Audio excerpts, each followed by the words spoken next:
श्रीमद् भगवत गीता के कर्मयोग सत्र में हम लोग जो है 31 श्लोक जो है पढ़ चुके थे। अब हम आगे गीता के आगे के जो श्लोक हैं उनका हम लोग स्वाध्याय करेंगे। 32 नंबर श्लोक से तीसरे अध्याय का 32वां श्लोक। ये तु एतत् अभ्यसूयन्त न अनुतिष्ठन्ति मे मतं सर्वज्ञान विमूढ़ान् तान् विद्धि नष्टान् अचेतसः। सदृशं चेष्टते स्वस्याः प्रकृतेः ज्ञानमानः अपि प्रकृतिं यान्ति भूतानि निग्रह किम करिष्यति।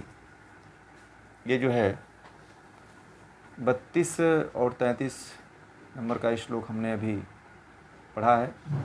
इनका भी माई कान है, वो लोग बंद कर लेंगे अपना।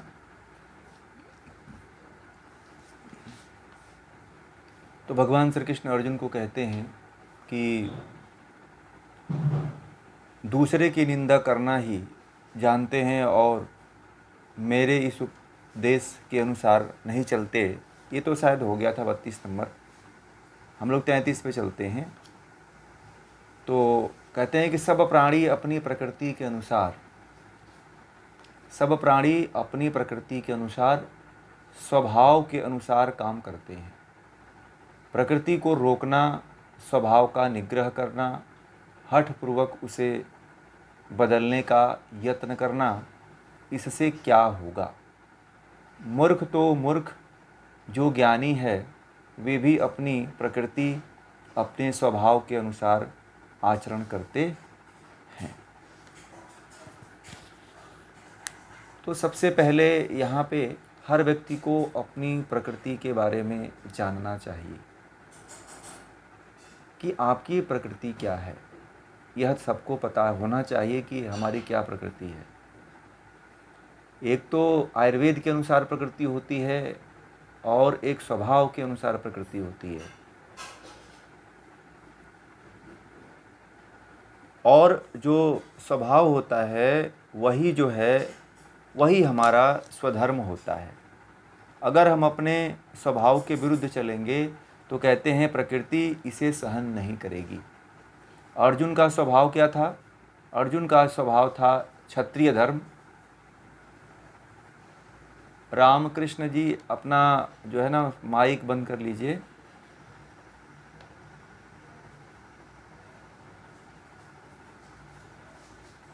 तो अर्जुन का स्वभाव था छात्र धर्म, क्षत्रिय धर्म का पालन करना। ठीक है, अर्जुन का स्वभाव था क्षत्रिय धर्म का पालन करना। और हर व्यक्ति का अपना अपना स्वभाव होता है कि किस तरह से अपने धर्म का पालन करे। तो जिसमें आप हैं, जो कार्य कर रहे हैं, वही आपका स्वभाव है। जैसे मान लीजिए आप डॉक्टर हैं तो डॉक्टर का स्वभाव आप निर्वहन करेंगे। आप टीचर हैं तो टीचर के स्वभाव का पालन करेंगे। आप क्लर्क हैं तो क्लर्क के स्वभाव का पालन करेंगे। तो हर व्यक्ति को अपनी अपनी प्रकृति के बारे में ज्ञान होता है और उस ज्ञान के अनुसार ही व्यक्ति जो है कर्म करता है और उसको फल मिलता है। और कोई जो है अपने जब स्वभाव से हटता है, स्वभाव के विपरीत जब कोई कर्म करता है तो उस कर्म में वह सफल नहीं हो पाता है, तुरंत फेल होता है। या तो शुरुआत में ही फेल हो जाता है, या बीच में फेल हो जाता है, या फिर आगे जाने के बाद फेल हो जाता है। इसलिए हर व्यक्ति को अपना स्वभाव पता चलता है कि मैं क्या कर सकता हूँ। मैं पढ़ने लिखने में आगे जा सकता हूँ, कि मैं मेडिकल फील्ड में जा सकता हूँ, कि मैं खेती के कार्य में आगे जा सकता हूँ। तो हर व्यक्ति अपने अपने स्वभाव के वशीभूत होता है और अपने अपने स्वभाव के अनुसार कार्य करता है, यही उसकी प्रकृति है। तो भगवान श्री कृष्ण यही कह रहे हैं कि सब प्राणी अपनी प्रकृति के अनुसार, स्वभाव के अनुसार काम करते हैं कि नहीं करते हैं? करते हैं ना। आप लोग अपने जीवन में जो कार्य कर रहे हैं, या जिस कार्य को आपने जीवन में अपने चुना है, वह अपने स्वभाव के अनुसार ही तो चुना है ना। स्वभाव के अनुसार, अपने स्वभाव के अनुसार अपने जीवन साथी का चयन किए हुए हैं। अपने स्वभाव के अनुसार आप जो है अपने दोस्त मित्रों का भी चुनाव कर पाते हैं, क्योंकि सभी से तो दोस्ती करते नहीं है ना। लोग तो बहुत हैं, है कि नहीं? लोग तो संसार में बहुत हैं। आप स्कूल में गए होंगे, कॉलेज में गए होंगे, आस पड़ोस में हैं, परंतु सभी से दोस्ती आपकी नहीं होगी। एक से बड़ा घनिष्ठता होगी। क्यों होगी? क्योंकि वह आपके स्वभाव से मेल खाता है। जो जिस स्वभाव का होता है वह उसी तरह के व्यक्ति से संगति भी करता है कि नहीं है? आप जिस तरह के होंगे, आप उसी तरह के व्यक्तित्व से सब आप मित्रता भी रखे होंगे। आप उस तरह के कार्य भी करते हैं, उस तरह के कार्यों को चयन भी करते हैं, उस तरह के कपड़े भी चयन करते हैं, उस तरह की बातें भी करते हैं जिस तरह का आपका स्वभाव होता है। तो स्वभाव ही व्यक्ति का, चाहे स्त्री हो चाहे पुरुष हो, उसका स्वधर्म होता है। और कहते हैं कि जो स्वधर्म में चलता है वही व्यक्ति जो है अर्जुन की तरह युद्ध को जीत पाता है। जीवन में जो व्यक्ति स्वभाव के विपरीत कर्म करता है, जैसे बच्चों को ले लीजिए। माँ बाप जो है अपने बच्चों को क्या बनाना चाहते हैं? डॉक्टर या इंजीनियर, ठीक है। परंतु बच्चे क्या बनना चाहते हैं? डांसर बनना चाहते हैं, कोई गायक बनना चाहता है, कोई म्यूजिशियन बनना चाहता है। करीब 99% जो है परसेंट जो है भारत में सब लोग डांसर, और सभी बच्चे लगभग जो है आजकल 80% तो बच्चे गायक बनना चाहते हैं, सिंगर बनना चाहते हैं और डांसर बनना चाहते हैं, ठीक है। 20% जो है बच्चे अपने माँ बाप के अनुसार चलते हैं। तो स्वभाव के अनुसार जिसकी जिसमें प्रवृत्ति होती है वह उसमें जाता है तो सफल होता है, परंतु जो जिसमें नहीं जाता है वो उसमें विफल हो जाता है। तो कहते हैं कि प्रकृति को रोकना स्वभाव का निग्रह करना है। हठपूर्वक उसे बदलने का यत्न करना, इससे क्या होगा? यदि कोई हठपूर्वक अपनी प्रकृति को बदल भी लेता है तो उससे कुछ होता नहीं है।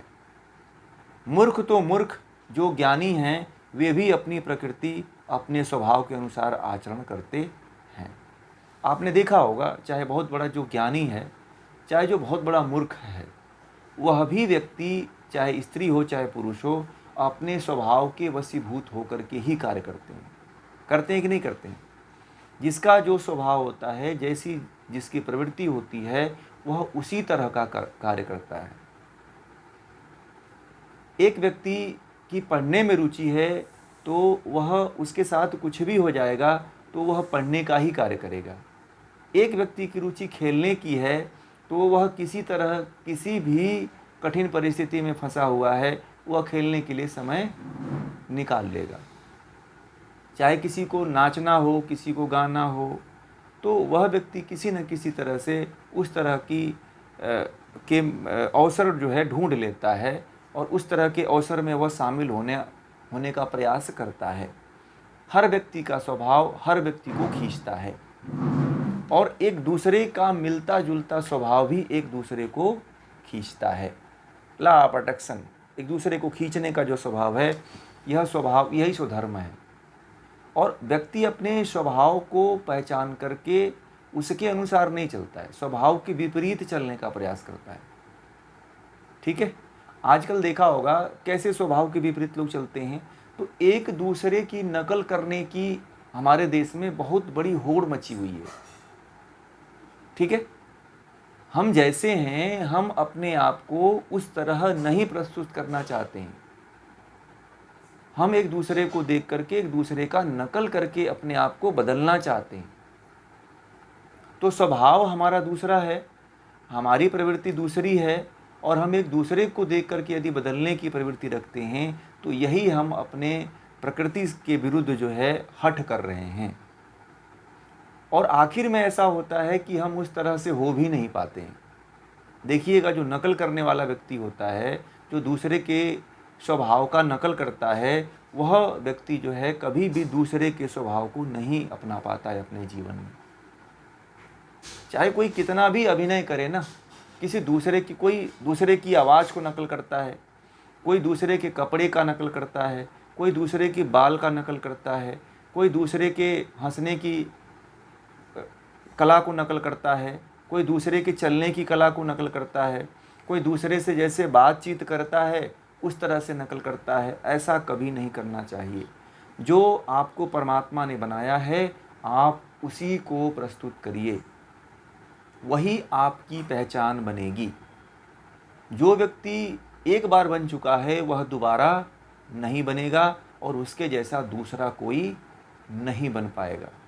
इसीलिए आजकल बड़ी समस्या होती है कि जो है आजकल जो ब्यूटी कॉन्टेस्ट होते हैं, मिस वर्ल्ड होते हैं या मिस यूनिवर्स होते हैं, इसमें कितनी लड़कियों का भविष्य खराब हो जाता है, पता है आप लोगों को? कितनी लड़कियां आत्महत्याएं कर लेती हैं, कितने बच्चे जो है आज एक दूसरे के अनुसार फिल्म बनने के लिए, हीरो बनने के लिए, क्रिकेटर बनने के लिए, है ना, उस तरह का बनने के लिए, कोई सचिन बनने के लिए, कोई तमाम तरह का इस तरह से बनने के लिए अपने जीवन को लोग बर्बाद कर लेते हैं। क्यों? क्योंकि वह अपने स्वभाव का अनादर करते हैं, और जो व्यक्ति अपने स्वभाव का अनादर करता है वह कहीं का नहीं होता है। जैसे कहते हैं ना कि कुत्ता न घर का न घाट का, ठीक है, तो वह इधर का नहीं होता है न उधर का होता है, बीच में फंस करके रह जाता है, और उसका जीवन जो है पूरी तरह से बेकार ही चला जाता है। इसीलिए कभी भी किसी व्यक्ति का नकल नहीं करना चाहिए। आप जो हैं उसी को निखारने का प्रयास करिए। आप जो हैं वह कम नहीं है।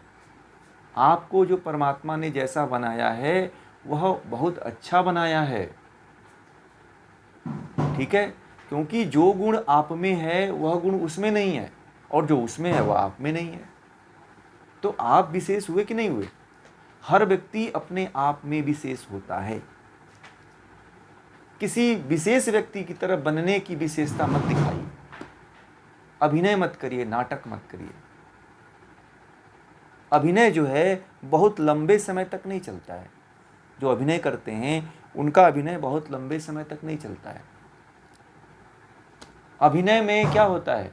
अभिनय में मिर्च और मसाले होते हैं। अभिनय करने के लिए एक कलर की तरह दूसरा कलर बनाने के लिए कई तरह के पेंट और कई तरह के रंग उसमें मिलावट किए जाते हैं। मिलावट किए जाते हैं कि नहीं? वो खुद का अपना स्वभाव नहीं होता है। जिस तरह से एक मान लीजिए कि आपके पड़ोस में किसी ने मकान पेंट कर दिया, तो आप भी क्या करोगे? आप भी उसी तरह से पेंटिंग करना चाहोगे। तो क्या करोगे? मार्केट में पता करोगे कि उससे नहीं पूछोगे, पड़ोसी से नहीं पूछोगे, आप मार्केट में जाकर के दुकानदार से पूछोगे कि यही कलर हमें चाहिए और कैसे कैसे बनेगा। वो भैया बोलेगा कि 10 कलर मिलाएंगे तो इस तरह का कलर बनेगा, ठीक है। वह आपको ये बता दिया कि 10 कलर जब हम देंगे तब ऐसा कलर बनेगा। तो उसके जैसा कलर बनाने के लिए 10 और कलर आपको खरीदना पड़ेगा और महंगा पड़ेगा, ठीक है। तो इसलिए जो है कभी भी जो है जो आपका मूल स्वभाव है उस स्वभाव को कभी चेंज मत करिए। कभी किसी से क्षण मात्र के लिए आकर्षण हो जाए आपके जीवन में तो चलेगा। आकर्षण जो है लुभावने होते हैं। आकर्षण ऐसा कहते हैं कि ऐसा मृग मरीचिका होता है जो व्यक्ति को हर करके ले जा करके खुले मैदान में छोड़ देता है, न आगे पीछे कोई नहीं होता है। ऐसा आकर्षण होता है। इसलिए आकर्षण के पीछे नहीं भागना चाहिए। जो चीज़ आकर्षित आपको कर रही है कहीं ना कहीं वह आपके साथ जो है लंबे समय तक नहीं टिकने वाली है। और आकर्षण कभी भी व्यक्ति के साथ नहीं चलता है। आकर्षण में क्षणिक आनंद होता है, ठीक है। आकर्षण जो है व्यक्ति के मूल स्वभाव का स्वरूप नहीं होता है, आकर्षण छद्म होता है, ठीक है। आजकल लोग मदारी जैसे दिखाता है ना, मदारी अपना, तो मदारी भी अपना जादू दिखा करके लोगों को प्रभावित कर लेता है। आजकल बड़े विचारों में ये विचार चला हुआ है, सब लोगों के व्हाट्सएप पे, फेसबुक पे आता है। परंतु उसको आप समझते हैं कभी आप लोग कि आकर्षण विचार तो लिख करके भेज देते हैं, विचार आता है तुरंत फॉरवर्ड कर देते हैं हम लोग, परंतु क्या उन विचारों का कभी तात्पर्य हम समझते हैं? नहीं समझते हैं। यह सब उसी से मिलता जुलता है कि अपनी प्रकृति में रहिए। जो व्यक्ति अपनी प्रकृति में रहता है वह कभी भी दूसरे से आकर्षित नहीं होता है, ना ही उसे कोई दूसरी वस्तु आकर्षित कर पाती है। अज्ञानता के कारण व्यक्ति हर एक दूसरे से आकर्षण में फंसता चला जाता है, हर एक दूसरे से आकर्षित होता चला जाता है। इसीलिए आप जो हो उसी को निखारने का प्रयास करिए, उसी को बनाने का प्रयास करिए, उसी तरह से प्रेजेंट करिए अपने आप को जो आप हैं। कभी भी दूसरे का नकल नहीं करने का, मिमिक्री जो कहते हैं ना, कभी नहीं करना चाहिए। यह अपने बैठे हुए स्वभाव का, अपने भीतर के स्वभाव का बहुत बड़ा अपमान है, ठीक है। यदि आप दूसरे की मिमिक्री करते हो, दूसरे की तरह अपने जीवन को बनाते हो, दूसरे की तरह अपने आप को ढालने की कोशिश कर रहे हो, दूसरे की तरह बोलने की कोशिश कर रहे हो, दूसरे की तरह बनने की कोशिश कर रहे हो, तो आप स्वयं का और अपने स्वभाव का, अपने स्वधर्म का अपमान कर रहे हो। और अपने धर्म में नहीं जो जीता है वह पापमय जीवन ही जीता है। इसलिए बड़े बड़े ज्ञानी लोग भी जो है अपने प्रकृति में नहीं जी पाते हैं।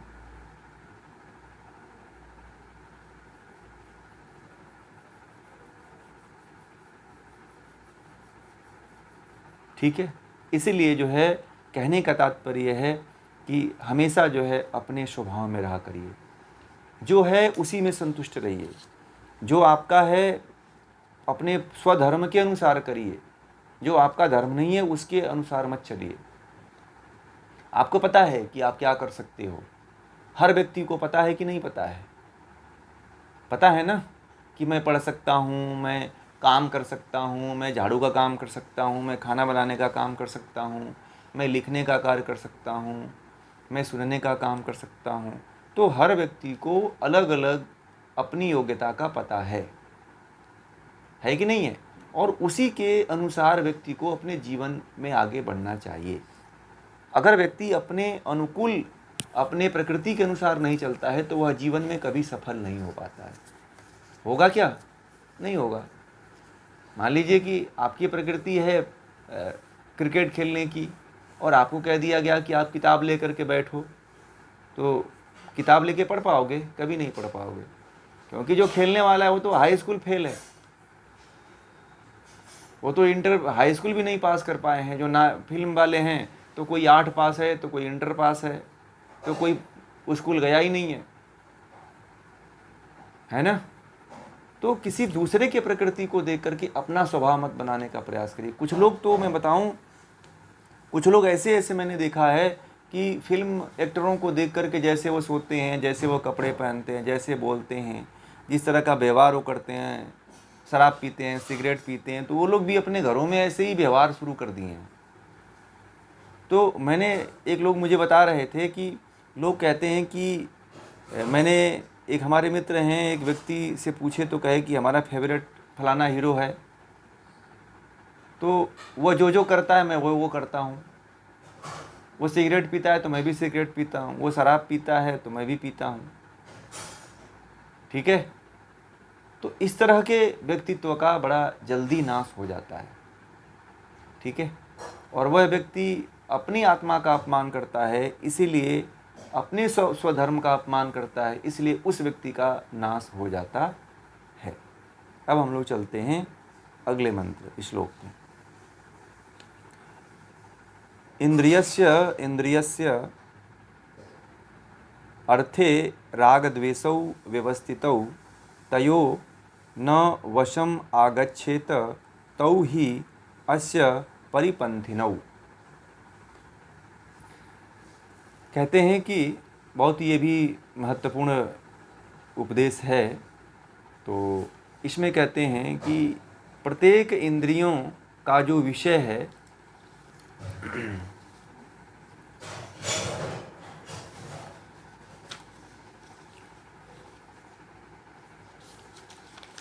कहते हैं कि प्रत्येक इंद्रियों के विषय में राग, द्वेष, अनुकूलता और प्रतिकूलता के द्वारा स्थित है। इसलिए मनुष्य राग, द्वेष के वशीभूत होकर कर्म न करे, क्योंकि ये दोनों ही मनुष्य के शत्रु हैं। ठीक है, राग द्वेष के वशीभूत होकर के जीवन में कभी भी कर्म नहीं करना चाहिए, क्योंकि यदि कोई व्यक्ति राग द्वेष के वशीभूत होकर के कर्म करता है तो उसके लिए दोनों ही क्या हैं? शत्रु हैं। तो कहने का तात्पर्य यह है कि प्रत्येक इंद्रिय का जो विषय है उसमें राग और द्वेष निश्चित है कि नहीं है?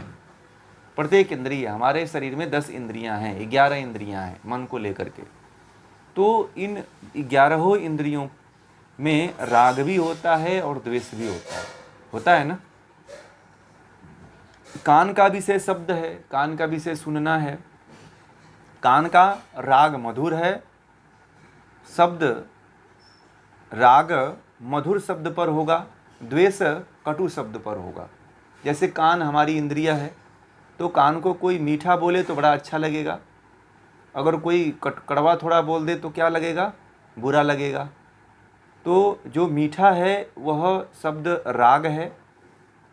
मीठा शब्द सुनना, मधुर शब्द सुनना कान इंद्रिय के लिए राग है, और कड़वा शब्द सुनना कान के लिए द्वेष है। नोट कर लीजिएगा इसको, आप लोगों को समझ में आ जाएगा कि राग और द्वेष क्या होता है। तो जो हमें हमारे कानों के द्वारा जो शब्द जो है हमें क्या होते हैं, हमें मधुर अच्छे लगते हैं, वह शब्द राग होते हैं। और जो हमें कटु शब्द होते हैं, जो हमें पीड़ा देते हैं, कड़वा लगते हैं, कड़वाहट उत्पन्न करते हैं जीवन में, वह द्वेष शब्द होते हैं इंद्रियों के, कान इंद्रिय के। नेत्र का विषय रूप है, ठीक है, और नेत्र का राग सुंदर रूप पर होगा। नेत्र जो है, आँख जो है, किसको देखना चाहता है? सुंदर रूप को, किसी स्त्री को, किसी मूर्ति को, किसी बच्चे को, किसी फूल को देखने पर होता है। और कुरूप पर द्वेष करने लगेगा। यदि उसके सामने कोई कुरूप, भद्दा, भैंस आ जाए, कोई कीचड़ में सना हुआ आ जाए, मगरमच्छ देख ले, तो उसको क्या आ जाता है? तुरंत द्वेष हो जाता है। आँख से अगर देखते हैं तो मलमूत्र देख लो तो द्वेष आ जाता है। और कहते हैं कि न यह हो सकता है कि नेत्र मधुर शब्द पर प्रेम करे या कर्कश शब्द पर द्वेष करे। यह नियम इन इंद्रियों पर लागू होता है। ये जो बात बता रहे हैं, इंद्रियों का जो विषय है उसमें राग और द्वेष निश्चित है। जो इंद्रियां होती हैं उनके जो विषय होते हैं ना, अब इंद्रियों के विषय जैसे आँख का विषय है देखना, रूप का देखना, तो इंद्रियों के विषय में राग द्वेष होना एकदम निश्चित है। अच्छा और बुरा दोनों होता है। ये राग द्वेष ही मनुष्य के शत्रु हैं। इनके बस में न आवे, इनके बस में कभी नहीं आना चाहिए। राग द्वेष के काबू में तो कभी नहीं आना चाहिए, परंतु अपनी प्रकृति या स्वभाव के विरुद्ध न चलें। यही बात फिर यहाँ पे भी उन्होंने कह दिया कि अपनी प्रकृति या स्वभाव के विपरीत या विरुद्ध कभी नहीं चलना चाहिए, परंतु इंद्रियों के जो विषय हैं उन विषयों से उठने वाले राग द्वेष पे नहीं फंसना चाहिए, नहीं जाना चाहिए। अब बात आती है प्रयोगात्मक रूप से कि हमें क्या करना चाहिए। जब इंद्रियां हैं तो इंद्रियों से तो राग और द्वेष होता है, तो जीना कैसे है? प्रश्न ये उठता है ना, आप लोग जियोगे कैसे भाई? प्रश्न उठता है कि नहीं उठता है? भाई आँख है तो देखेगी, जब आँख देखेगी तो अच्छा और बुरा दोनों देखेगी ना। अच्छा देखेगी थोड़ा प्रसन्न हो जाएगी, बुरा देखेगी तो द्वेष कर लेगी। तो हमें क्या चाहिए, हमें यहाँ पे क्या करना चाहिए, बता सकते हैं आप लोग?